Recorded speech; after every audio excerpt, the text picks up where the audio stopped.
사랑하는 우리 대전명석교 성도님들, 언제나 성령이 충만한 삶, 성령님께 인도함 받는 그런 삶을 살아가는 복된 주의 백성들 다 될 수 있기를 간절히 소원합니다.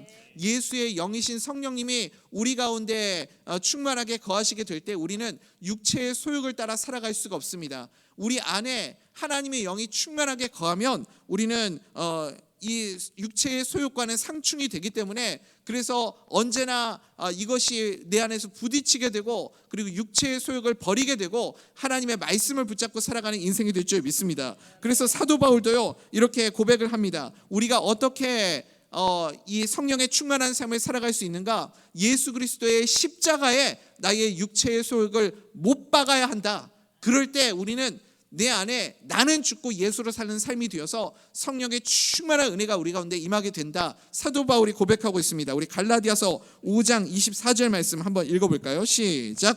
그리스도 예수의 사람들은 육체와 함께 그 정욕과 탐심을 십자가에 못 박았느니라. 아멘. 그러니까요 여러분, 성령 충만의 동의어가 무엇인가? 성령 충만이란 무엇인가? 내 육체의 정욕과 탐심과 내 소욕들을 십자가에 못 박아서 나는 죽고 예수로 살게 되는 것, 나는 없고 내 안에 오직 예수만 있게 되는 것, 그것이 성령 충만함이다. 이렇게 설명하고 있습니다. 그러므로 여러분, 내가 죽으면 내가 죽어야만 예수로, 성령 충만함으로 살아갈 수 있게 됨을 여러분 믿으시기 바랍니다. 제가 여러분께 여쭤볼게요. 그러면 여러분, 죽는 게 쉬워요, 어려워요? 죽는 게 쉽습니까, 어렵습니까? 어려워요, 어려워. 죽는 거 진짜 어렵습니다. 여러분, 그래서요 조금만, 우리는 죽는 게 아니라 조그만 고통만 찾아와도 견딜 수 없게 힘들잖아요.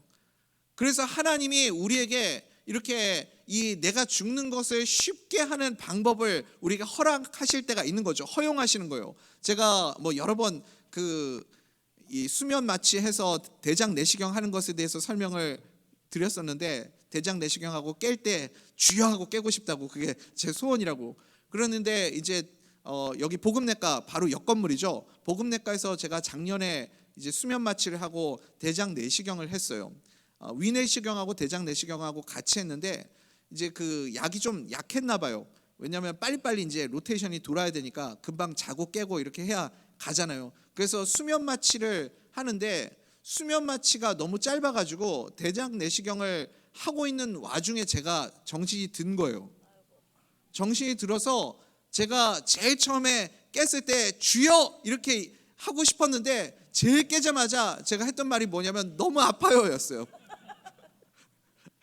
전도사님의 웃음소리가 마이크로 너무 크게 들려서 참 기쁘네요. 예, 웃음소리가 크게 들려서 저도 기쁩니다. 근데 제가 진짜 주여 하고 싶었는데 깨자마자 너무 아파요 이렇게 이야기를 하게 됐어요. 그래서 또 간호사님께서 당황하지 않고 제 엉덩이에다가 바로 진통제 주사를 놔주시면서 얼마 안 남았으니까 그냥 참으세요 이러더라고요. 그래서 얼마 안 남아가지고 정신이 그게 깨버렸는데, 그냥 그렇게 또 대장 내시경을 깬 상태에서 수면 마취를 했음에도 불구하고 깬 상태에서 그 대장 내시경을 하는 그런 아주 신비한 경험을 한 적이 있습니다. 그러니까 여러분, 그 대장 내시경을 할 때 안 아프게 하려고 하는 게 수면 마취 아닙니까? 수면 마취를 해야 고통을 못 느낄 거 아니에요. 그게 제가 생각할 때는 마치 죽는 것과 같습니다. 그러니까 내가 죽는 게 너무 어렵기 때문에 내 인생에 하나님이 마치 수면 마취처럼 쉽게 죽게 해주는 방법이 무엇인가? 그게 여러분, 그게 무엇이냐면 고난이라는 거죠. 고난과 핍박, 광야와 핍박, 그것이 하나님이 나에게 허락하시는 축복입니다. 왜냐하면 그것 때문에 내가 죽고 예수로 사는 것이 쉬워지기 때문에 그래요. 벌써 아무도 제가 수면 내시경 얘기할 때는 참 기쁘게 듣고 계시다가 벌써 마음은 이렇게 딱 다치는 듯한 느낌이 들죠. 광야가 축복입니다. 왜냐하면 내가 스스로, 나 스스로가 죽지 못하기 때문에 그렇습니다. 나 스스로가 그렇게 나는 죽고 예수로 사는 것을 내가 그렇게 나의 결심과 결단으로 쉽게 되는 게 아닙니다. 내가 쉽게 예배 가운데 쉽게 깨지고, 기도하면서 내가 깨지고, 내 삶 가운데 그렇게 믿음으로 고백하면서 나는 죽고 예수로 사는 그런 삶을 살아가면 굳이 하나님이 우리 삶 가운데 이 광야와 핍박을 허락하실 이유가 없습니다. 우리가 하나님의 나에게 맡기신 사명으로 살아가는 것만으로도 시간이 부족한데 굳이 하나님이 우리를 광야로 이끄시겠습니까? 그런데 내가 죽지 못하기 때문에, 내가 쉽게 죽지 못하니까 하나님이 나를 마치 수면 마취 하셔서 그렇게 쉽게 나는 죽고 예수로 사는 인생이 되도록 광야로 나의 삶을 이끌어 가시는 거죠. 왜냐하면 광야로 가면요, 거기는 내가 죽을 수밖에 없는 곳이기 때문에 그렇습니다. 광야로 가면 나는 죽고 예수로 살 수밖에 없는 곳이기 때문에 그래요.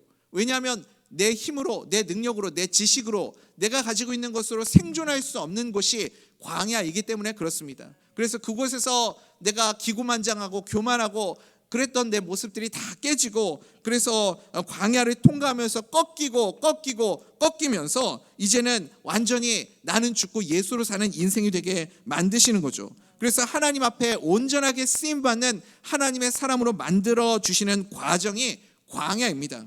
광야로도 잘 안 되면 그때 하나님이 우리에게 쓰시는 방법이 뭐예요? 핍박이죠. 핍박은 조금 더 적극적인 하나님의 개입입니다. 그래서 광야는 그냥 조용한 그 광야의 길을 걸어가는 것인데, 핍박은 무엇이냐면 하나님이 나의 대적을 사용하셔서 나를 이렇게 힘들게 하시는 거죠. 나를 깨트리시는 겁니다. 그래서 악인들을 사용하셔서 하나님이 나를 깨지게 만드시는 겁니다. 여러분들의 약점을 여러분들은 잘 모르시죠? 내가 어디에 취약한지, 내 약점이 뭔지. 그런데 대적들은 기가 막히게 압니다. 나의 원수들은요, 그래서 나를 핍박하는 사람들은 나를 핍박할 때 나를 연구하고 와요. 나에 대해서 저 사람이 어떤 말을 하면 아파할지, 어떤 말을 하면 힘들어하고 괴로워하고 픽픽 쓰러지게 될지 나를 연구하고 와서 내가 제일 힘들어하고 고통스러워하는 일을 하는 자들이 나의 대적들 아닙니까? 그래서 악인들만큼 나의 약점을 잘 아는 사람들이 없습니다. 물론 나보다 나를 하나님이 더 잘 아시지만 악인들도 나에 대해서 나보다 나를 더 잘 아는 사람들이 악인이라는 거죠. 그래서 그 악인들의 핍박을 하나님이 허용하셔서 내가 철저히 깨지고 예수로 사는 인생이 되게 만들어 주십니다. 사도 바울도 이것을 너무 잘 알았어요. 오늘 아침에도 이 사도 바울이 복음을 전할 때 영접과 거절, 그리고 영접할 때는 부흥의 역사가 일어나고 거절하는 자들을 통해서 그들이 박해하고 비방하는 그런 모습들을 볼 수 있지 않았습니까? 언제나 그런 일들이 나타나는 거죠. 사도 바울도 그래서 사도의 표징 중에 한 가지가 무엇이냐? 핍박이라고 했습니다. 핍박. 고난을 그래서 이 핍박을 통하면서도 고난을 통과하고 그러면서 나는 죽고 예수로 사는 삶을 살아가게 되는 거죠. 사도행전 5장 41절 보니까 박해당하는 자로 여김을 사도 바울이 기뻐했다, 그렇게 고백하고 있습니다. 왜 박해당하는 것을 기뻐했습니까? 핍박을 통해서 오히려 더 나는 죽고 예수로 살기 때문에 그렇습니다. 그렇다면 여러분, 지금 나는 죽고 예수로 살기 위해서 하나님께서 나에게 지금 보조적으로 허용하시는 것이 광야와 핍박이라면, 그것을 알게 될 때 우리는 그 광야와 핍박을 지나가면서도 하나님을 찬송할 수 있게 될 줄 믿습니다. 핍박 중에도 찬송할 수 있고 광야 가운데서도 찬송할 수 있는 이유는 무엇이냐면, 그것이 하나님이 나에게 허락하신 과정임을 알기 때문에 그런 거죠. 나 스스로 깨지고 죽어야 되는데 내가 혼자서 나의 힘으로는 할 수가 없거든요. 그래서 스스로 깨지고 죽는 게 너무 힘들고 고통스럽고 괴로운 일이기 때문에 광야만 갔다 오면, 핍박을 받으면 저절로 그 일이 되는 거예요. 그래서 하나님이 안 깨지는 인생들에게 핍박을 통해서, 광야를 지나가도 안 깨지면 핍박으로 더 강력하게 하나님이 개입해 주셔서, 그래서 철저히 나는 죽고 예수로 사는 인생이 되게 만들어 주시는 겁니다. 여러분, 그래서요, 내 인생의 가장 큰 대적이 누구인지 아십니까? 내 인생의 가장 큰 대적은 마귀가 아니에요. 나예요. 내가 가장 큰 대적입니다. 내 자아가. 우리는 일평생 어떤 싸움을 하는 사람이냐면 나의 자아와의 싸움을 하는 거예요. 나는 죽고 예수로 사는 싸움을 하는 것 아닙니까? 내가 죽어야 된다니까요. 그러면 저절로 내가 죽으면 저절로 예수님이 채워지고 성령으로 채워지고, 그래야 우리는 승리하는 삶을 살아가게 될 줄 믿습니다. 그런데 깨지지 않으면 어떻게 되는 겁니까? 내가 계속 드러나잖아요. 내가 강조가 되고 자꾸 내가 앞으로 나서게 되고, 그러니까 시간을 낭비하게 되고 허송세월을 하게 되고 허망한 인생을 살아갈 수밖에 없게 되는 겁니다. 헛되고 허망하게 되는 거죠. 우리 25절 26절 말씀 한번 읽어볼까요? 시작. 만일 우리가 성령으로 살면 또한 성령으로 행할지니 헛된 영광을 구하여 서로 노엽게 하거나 서로 투기하지 말지니라. 아멘. 그러니까 내가 죽지 않으면요, 언제나 이렇게 내 자아가 튀어나오게 되어 있습니다. 자아가 추구하는 것을 뭐라고 하냐면 욕심이라고 하죠. 내 자아는요, 본능적으로 무엇을 자꾸 추구하냐면 욕심을 추구를 합니다. 그래서 욕심하고 제일 비슷한 게 뭐냐면 필요거든요. 필요한 것들. 그런데 필요하고 욕심의 차이가 무엇입니까? 필요는요, 나의 삶 가운데 반드시 합당하게 내가 구해야 할 것이 필요입니다. 그래서 빌립보서 4장 19절에도 뭐라고 말씀합니까? 나의 하나님이 그리스도 예수 안에서 영광 가운데 그 풍성한 대로 너희 모든 쓸 것을 채우시리라, 이렇게 말씀하죠. 그러니까 우리의 필요는 하나님이 풍성하게 채워주세요. 믿으십니까? 우리가 필요한 것은 하나님의 사명을 위해서 살아가는데 필요한 모든 것은 하나님이 아슬아슬 간당간당하게 주시는 것이 아니라 풍성하게 넘치도록 채워주시는 줄 믿습니다. 구하면 다 주시고요, 가장 좋은 것으로, 가장 선한 것으로 우리에게 채워주십니다. 그런데 욕심은 나를 위한 거예요. 나를 위한 것이 욕심입니다. 그래서요, 성경은 그것을 뭐라고 말하냐면 탐욕이라고 말하고요, 탐욕은 또 우상 숭배라고 그렇게 말씀하고 있습니다. 야고보서 1장 15절에는 욕심이 잉태해서 장성해서 뭘 낳아요? 죄를 낳고, 죄가 장성하면 사망을 낳는다, 이렇게 말씀하고 있습니다. 그러니까 욕심의 끝이 결국 뭐예요? 사망이에요. 욕심으로 살면 우리는 언제나 그렇게 멸망하는 길로 갈 수밖에 없습니다. 우리가 많은 순간에 이게 하나님이 나에게 주신 비전인지 아니면 이게 나의 욕심인지 헷갈릴 때가 있잖아요. 이게 하나님이 주신 마음이야? 아니면 이게 내 욕심이야? 이렇게 혼돈스러울 때가 참 많이 있습니다. 하나님이 주시는 비전인지 나의 욕심인지를 분별하기 위해서 성령을 의지해야 되는 거죠. 하나님이 아무리 좋은 비전을 주셔도 거기에 내가 들어가는 순간 그거는 욕심이 되는 겁니다.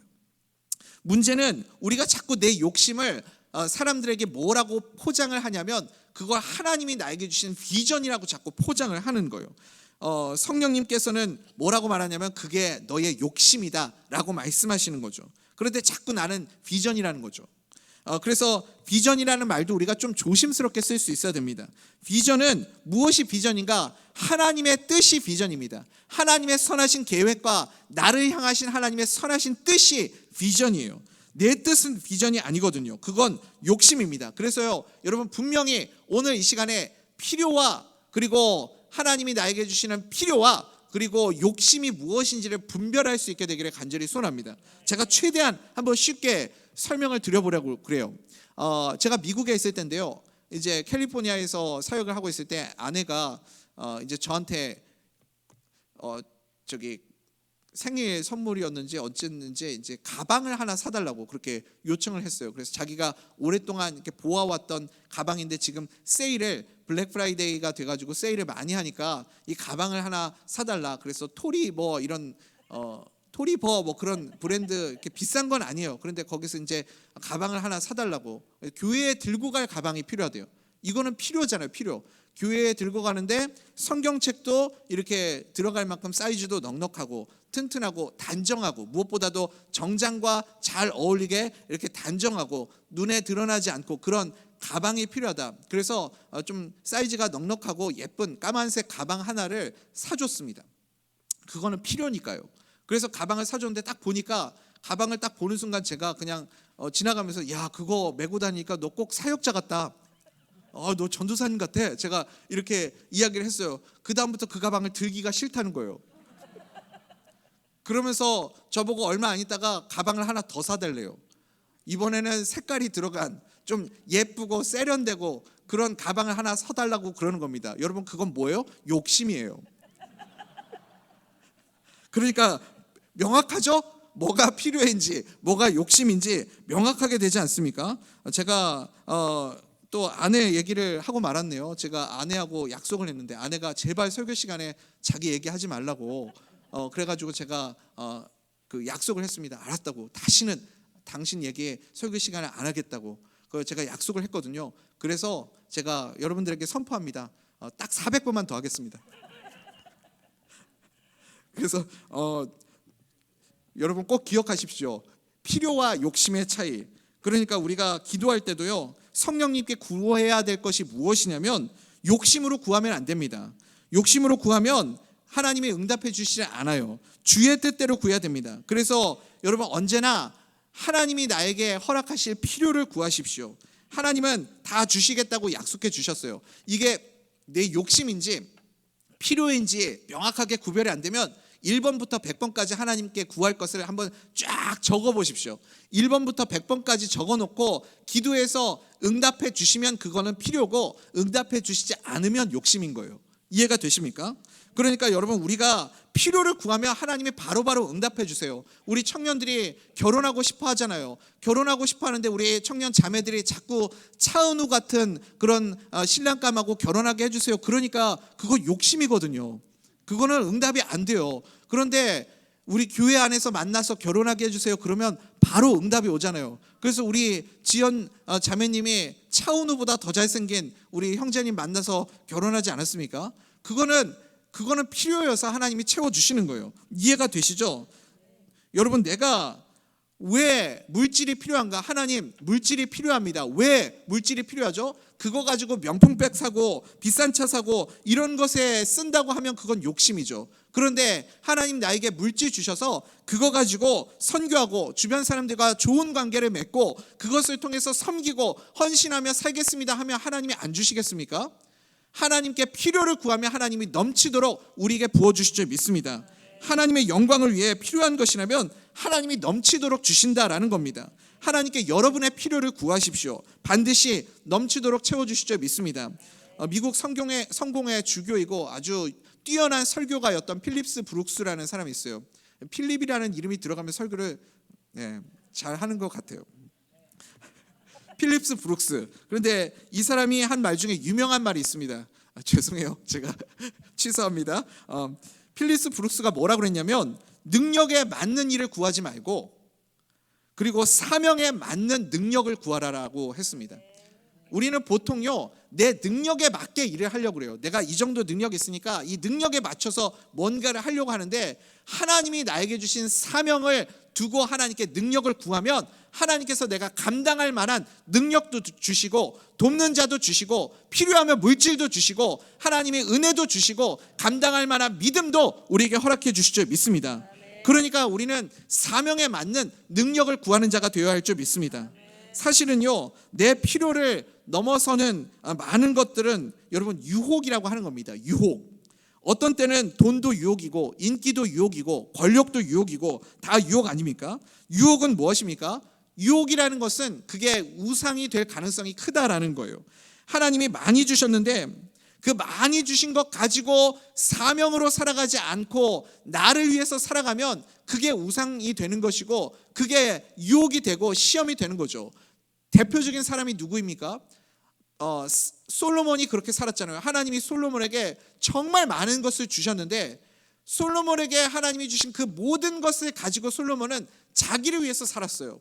나를 위해서. 음식도 지나치게 그렇게 좀 과소비하면서 소를 막 몇십 마리씩 잡아가면서 그렇게 과시하고 자랑하는데 그 물질과 하나님이 주신 재능들과 능력들을 사용하지 않았습니까? 그렇게 살아가게 될 때 아까 헛되다고 말씀했는데 똑같은 인생을 살아가는 거죠. 전도서에서 솔로몬이 제일 많이 했던 표현이 뭐예요? 헛되고 헛되니 모든 것이 헛되도다 아닙니까?